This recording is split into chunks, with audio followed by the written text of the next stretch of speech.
Bonjour à tous, bienvenue dans ce live. Je suis Coraline Brouez, journaliste OL.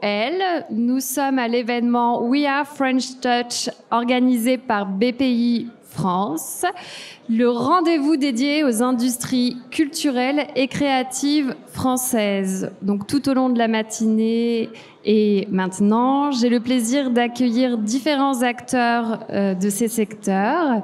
Sachez que vous pouvez aussi nous rejoindre en présentiel puisque l'événement a lieu jusqu'à 19h. C'est gratuit, il faut juste s'inscrire, donc n'hésitez pas. Et tout de suite, j'ai le plaisir de accueillir Yasmine Auquier, cofondatrice de Rive Droite. Donc bonjour Yasmine. Bonjour Coraline. Alors, est-ce que pour ceux qui ne connaîtraient pas, vous pourriez nous présenter votre marque? Bien sûr. Alors, j'ai monté Rive Droite avec mes associés Aurélie et Sophia fin 2016.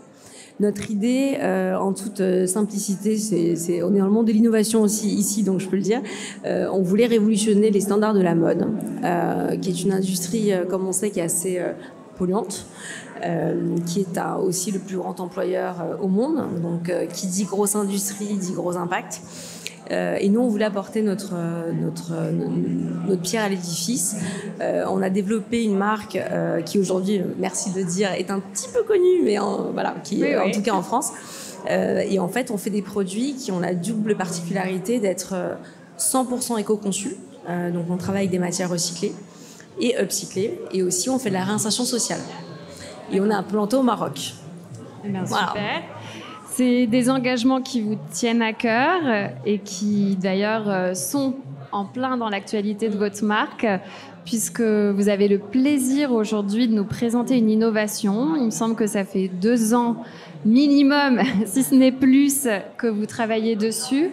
Est-ce que vous pouvez nous en dire plus, nous présenter? Je crois que vous avez des échantillons également, donc allez-y, on a hâte. Alors, avant d'entrer dans le vif du sujet, parce que c'est vrai que le monde du textile peut paraître assez opaque pour les gens, je pense, et pour les consommateurs. On entend beaucoup de choses qui sont hyper dures. Les informations, je trouve, mettre la lumière sur le problème, parce qu'il y a un vrai problème de surproduction, de recyclage des produits, mais les gens ne se rendent pas vraiment compte de ce que c'est. Donc nous, sur Rive Droite, on travaille beaucoup le coton. Donc le coton, on voit à peu près ce que c'est. Il y a la fleur de coton, il y a le fil, on voit à peu près ce que c'est. Ouais. Et ensuite, il y a la grande famille des matières synthétiques. Et là, on voit moins ce que c'est. Et je pense que les gens sont assez perdus, en fait. Totalement. Alors, voilà. Allez-y. Donc, dans le monde des matières synthétiques, il y a plusieurs matières. Et l'énorme majorité des matières utilisées, c'est le polyester. Donc le polyester, c'est quoi? C'est de la chimie, hein, c'est du pétrole qui est transformé d'un état liquide à un fil. C'est un produit qui est problématique parce que c'est du plastique, mais c'est un produit qui a aussi énormément de propriétés. C'est pour ça que c'était intéressant de travailler sur cette matière-là parce qu'elle est extrêmement utilisée dans la mode, dans le textile, dans le design et aussi dans l'automobile. On a du polyester partout. Ouais, donc c'est problématique. Voilà, donc tant qu'à l'utiliser, autant le faire le plus proprement possible. Voilà. Premier constat. Deuxième constat, et c'est en discutant avec un ami qui, comme nous, voulait changer le monde et qui est implanté au Maroc. Donc c'est une start-up qui s'appelle Mika. Et quand donc Saïd, le fondateur, quand on discutait ensemble, on se disait mais qu'est-ce qu'on peut faire finalement? Lui avait déjà commencé un système de collecte de bouteilles plastiques. Donc il est vraiment en amont. Voilà, parce que lui vient d'un constat. Le Maroc est un sublime pays, je pense que tout le monde connaît. C'est un pays qui a un littoral extrêmement important, parce que c'est un pays qui est tout en longueur et qui va vraiment de la Méditerranée jusqu'à la Côte d'Ivoire, quasiment. Oui. Donc il y a beaucoup de kilomètres de plages sublimes. Donc c'est les plages de l'Atlantique qu'on a tous en tête quand on ferme les yeux, qu'on peut avoir en France, au Pays Basque, dans les Landes. Et ces plages sont remplies de bouteilles plastiques, voilà, qui sont des déchets qui sont échoués pour la plupart de bateaux ou de courants qui reviennent vers la mer ou jetés par les populations locales et qui rentrent dans les rivières, comme on peut voir en Asie, et qui se retrouvent sur la plage. Donc il y a une sorte de flux comme ça qui vient de partout. Donc lui, il avait le constat de se dire, mon Dieu, il faut faire quelque chose. On ne peut pas continuer, c'est un pays qui vit principalement du tourisme, enfin pas que, mais en grande partie. C'est un pays qui est magnifique, il faut en faire quelque chose. Donc lui avait l'idée de se dire, ok, première chose, il faut collecter, il faut ramasser tout ça. On est dans un pays dans lequel il y a aussi besoin de faire travailler les gens. Donc on ne va pas faire venir des grosses machines avec des dents là, pour ramasser, comme on peut voir parfois en Europe. On va faire travailler les gens. Et pour faire travailler les gens, ça veut dire qu'on ramasse à la main. Donc on fait travailler, donc il fait travailler aujourd'hui ce qu'on appelle des chiffonniers, qui dans les pays émergents sont les gens qui ramassent les déchets. Il fait travailler aussi parfois des pêcheurs, des chabeliers, pour la petite histoire, mais c'est vrai. En fait, tout l'écosystème qui vit autour du littoral pour participer à cette collecte. Des associations aussi, énormément. Et l'idée, c'est qu'en fait, on est tous enfants de l'océan, enfin, on vit tous là. Donc, on va tous participer à le rendre meilleur. On a tous participé au problème, on va tous être la solution. C'était vraiment l'état d'esprit. D'accord, oui, donc c'est très engageant, très collectif en fait. Exactement. Donc cette innovation s'appelle Reborn Collective, voilà, parce que ça l'est depuis le début. Donc ça, il travaille là-dessus. Nous, on faisait des sacs, on avait déjà commencé à faire de la R&D, on avait développé un polycoton, mais en fait, dans la mode, le plus important, c'est d'où ça vient. Donc en fait, il y a des rangs de fournisseurs. Et plus on veut être transparent, plus il faut savoir d'où ça vient originellement. Sourcé. Exactement. L'idée étant de connaître celui qui a fait pousser le coton. C'est pas évident. En tout cas, c'est le but. Ouais, c'est le but et vous essayez. Exactement. Et donc, on s'est dit, en fait, finalement, Mika avait l'amont, nous, on a l'aval parce qu'on commercialise. Faisons quelque chose. Voilà. C'est comme ça que ça a commencé. Tout bête, en disant, faut faire quelque chose. Les meilleures idées viennent souvent d'une discussion non, mais c'est vrai. Totalement anodine. Exactement. Donc, c'était vraiment l'idée. Et puis partant de ça, alors c'est très itératif, hein, je vous condense, mais ça a duré longtemps parce que c'est pas évident. Et en fait, on est avant les 2 ans aussi où... C'est ça, où on est vraiment rentré en vif du sujet. Donc pour que vous sachiez un peu de quoi on parle, l'idée c'est que ce qui sert à faire le tissu, c'est quand vous voyez une bouteille d'eau, c'est pas le bouchon, c'est pas l'étiquette, c'est le corps de la bouteille lui-même. D'accord. Donc ça, aujourd'hui, c'est collecté par Mika. Ce qu'il faut savoir, c'est que dans pas longtemps, il y aura dans l'océan plus que le poids de tous les êtres vivants sur Terre dans l'océan. Donc tout à l'heure, on m'a demandé si le gisement allait s'arrêter. Je dis j'aimerais bien, mais non, on est loin de ça. Donc aujourd'hui, Mika collecte tout ce qu'il trouve. Parce que l'important, la première chose, c'est de nettoyer les plages. Ensuite, on va essayer, en tout cas, on espère y arriver, de valoriser tout ce qui a été collecté.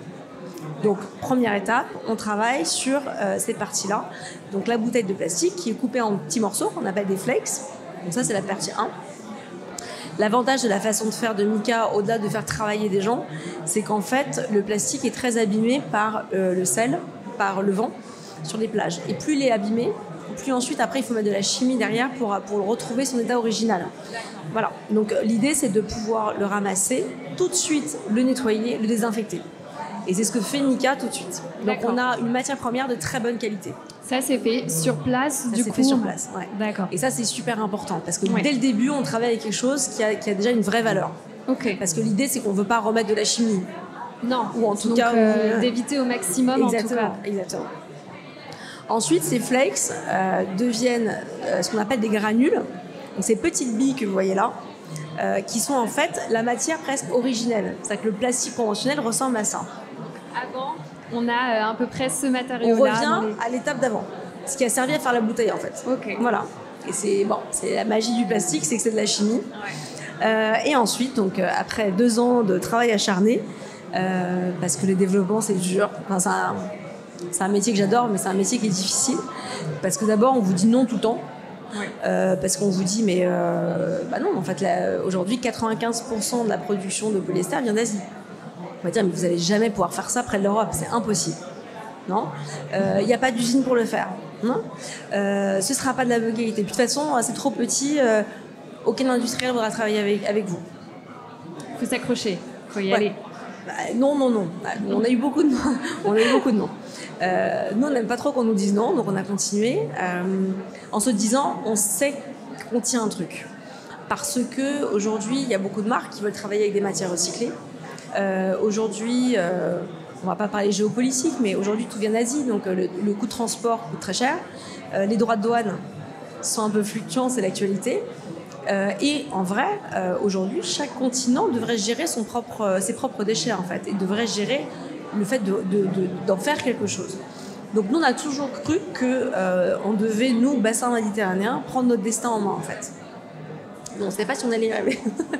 Donc aujourd'hui, on a des industriels qui ont des volumes énormes, parce que c'est des usines gigantesques, qui ont accepté de nous suivre. Et là, je les remercie parce que c'est un vrai pari quand même. De changer en fait, d'avoir des machines qui ont coûté des centaines de millions d'euros et de se dire ok, je passe sur du recyclé avec l'incertitude de savoir ce que ça va donner, est-ce que ça va marcher, voilà. Donc on a travaillé avec la plus grande filature d'Afrique qui s'appelle Polyfil. D'accord. Et qui nous a suivis, qui nous a dit ok, on essaye, on verra. Et ça c'est génial parce qu'en fait on peut avoir la meilleure idée du monde. Si c'est pas industrialisable, ça reste tout petit en fait. Ouais, voilà. C'est une bonne idée, mais comment on la commercialise derrière? Qu'est-ce qu'on en fait? Exactement. Et là, l'idée, nous, c'est qu'on veut faire des millions de mètres. Enfin, l'idée est de faire travailler des centaines de gens, et des centaines, des milliers. Et après, aller opérer en Côte d'Ivoire et au Sénégal. C'est ça l'idée en fait. Parce que nous, on veut avoir de l'impact. Ouais. Donc voilà, donc on peut pas faire ça tout seul. Et c'est pour ça qu'on l'a appelé Reborn Collective. D'accord. Voilà. On n'est pas seul. Et je pense qu'en plus, avec notre petit bâton de pèlerin, on arrive à convaincre aussi des gens qui n'avaient pas du tout ça en ligne de mire. Et là, qui là maintenant sont à fond, qui lisent plein de trucs. Mais d'innover des secteurs qui exactement, ne pensaient et pas. qui se disent en fait finalement, quand on arrive à tous se mettre ensemble, parce que il y a aussi un sujet qui est hyper important, et ça nous avec Rive Droite, on le sait depuis le début, c'est que faire les choses bien, c'est super, mais il faut pas oublier que le consommateur, à la fin, a un pouvoir d'achat. Qu'est-ce qu'il est et qui clairement ne grossit pas, et que enfin un produit pour qu'il soit acheté, il faut que il plaise. C'est évident, on est tous d'accord. Non mais c'est vrai. Non mais c'est vrai. Deux, le prix convienne, que ce soit le prix juste pour ce produit-là. Oui, ce qui est compliqué. Ce qui est très compliqué. Donc le prix juste, c'est pas un t-shirt à 4 €, c'est sûr, mais c'est pas non plus un t-shirt à 400. Parce que personne ne peut l'acheter en fait. Ou très peu de gens. Donc ça, c'était important, de réussir à avoir la meilleure chaîne d'approvisionnement possible pour pouvoir sortir un produit qui soit commercialisable. Parce que si on le produit mais personne ne peut l'acheter, ça sert à rien. Donc voilà, donc on a travaillé avec cette filature et on continue à travailler avec eux et à innover. Et en plus, on a découvert que c'est une filature qui est au Maroc. Et en fait, dans les pays chauds, ils ont des réflexes que presque nous on a perdu en fait, de se dire on a une ressource naturelle qui est le soleil, donc on va mettre des panneaux photovoltaïques sur toute l'usine de façon presque de bon sens en fait. Et on va réutiliser l'eau parce que l'eau elle est précieuse au Maroc. Donc en fait, c'est des gens qui, avant même les certificats et les normes européennes, en fait, travaillent de façon de bon sens, quoi. Voilà. Donc ça, c'est quelque chose qui était super important pour nous. Donc si on fait la chaîne, donc on collecte, enfin Mika collecte, Mika transforme. On a sorti ce fil je posais la question parce que moi ça me paraît tellement long, mais en mai 2024. C'est tout récent quand même. C'est tout récent. Mais le fil, la pelote que l'on a là. Ouais. Et donc vient l'étape tissage. Et l'étape tissage, alors ça c'est une histoire qui est jolie aussi. C'est qu'on travaille, et ça c'est un truc qui était très important pour nous. On ne savait pas si on allait y arriver. Et là on est vraiment fiers de dire qu'on tisse et qu'on teint en France. Ce qui est important. Ce qui était un vrai challenge, mais qui pour nous était super important. Et pareil, on a rencontré une maison patrimoine que je pense les gens connaissent bien, qui s'appelle les Tissages de Charlieu, qui ont inventé le jacquard français. C'est vraiment du patrimoine français. Et en plus, c'est des gens formidables qui nous ont dit attends, mais c'est génial, ok, on y va, on est avec vous, quoi. Oui, donc c'est super. Vous arrivez à la fois à faire de l'engagement, à faire du rayonnement, du savoir-faire français aussi, de mettre tout ce savoir-faire au service d'une noble cause quand même, tout en développant tout un... Exactement, et puis c'est super de mettre tous ces gens autour de la table et de leur dire ok, on va tous mettre notre savoir-faire sur la table. Moi je dis les clients ils ont besoin de ça, Mika dit, enfin on est vraiment tous, on se parle tous les jeudis depuis un petit moment et on se dit comment on va faire pour sortir le meilleur produit au meilleur prix. Ouais. Et donc on a réussi. On l'a présenté pour la première fois il y a un mois au Big. Et il s'est présenté au public, aux acheteurs déjà, professionnels en janvier au salon Maison Objet. D'accord. Voilà. Ça s'est bien passé? Non, c'était en janvier 2025. Ah, janvier 2025, pardon. Donc c'est une des premières présentations produits que vous faites. Exactement. Donc là maintenant, on va confronter au marché. Ce qu'on sait, c'est qu'il y a déjà plein de marques qui sont extrêmement intéressées. Parce que oui, aussi, on a beaucoup réfléchi avec Mika. Donc on est 3 chez Rive Droite et donc 3 décidés et Mika en face. C'est une innovation qui a été accompagnée par la BPI. Puisqu'on est une marque de la French Touch qui nous ont accompagnés avec leur pôle innovation sur cette R&D, parce que c'est pas évident aussi de faire de la R&D quand on est une marque de mode. Ouais. Il faut des financements, clairement, et du support. Et en fait, on s'est dit, ma foi, est-ce qu'on va le breveter? Parce que c'est une innovation. J'ai pas le droit de dire mondial, mais franchement, on n'en a pas vu d'autres. Donc de ce produit qui est 100% recyclé, 100% issu de collecte de bouteilles de plastique sur la plage, ça n'existe pas.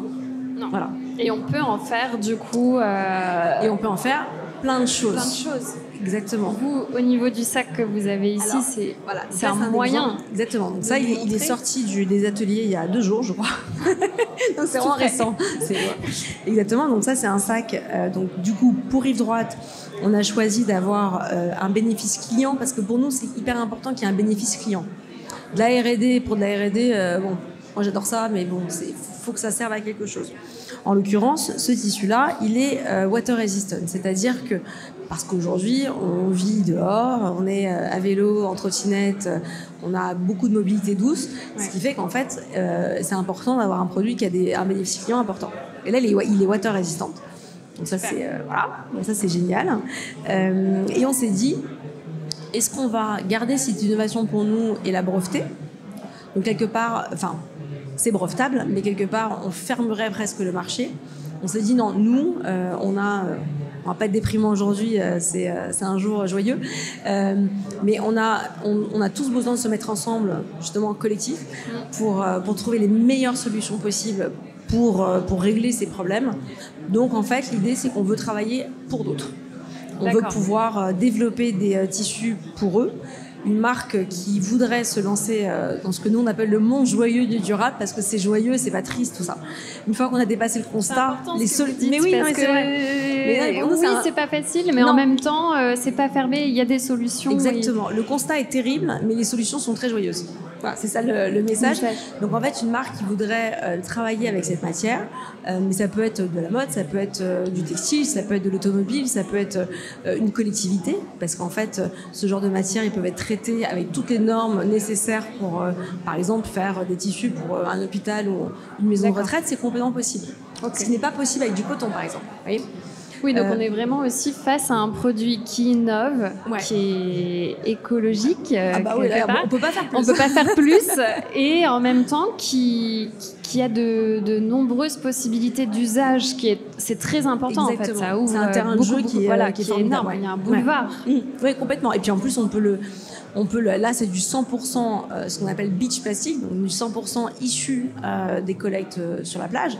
Mais aussi, on peut le mélanger avec du plastique, avec du polyester recyclé qui vient d'autres sources. Tout est possible. D'accord. Oui, donc il y a encore. Mais il y a un terrain de jeu. Oui, bien sûr. Tout est possible. On peut le mélanger avec du coton. On est en train de travailler sur plein de trucs aussi. C'est vraiment que le début. Et l'idée, c'est que nous, ça nous intéresse aussi d'avoir les besoins d'autres entreprises et marques. Oui. Parce que c'est comme ça qu'on avance aussi, c'est en discutant avec d'autres.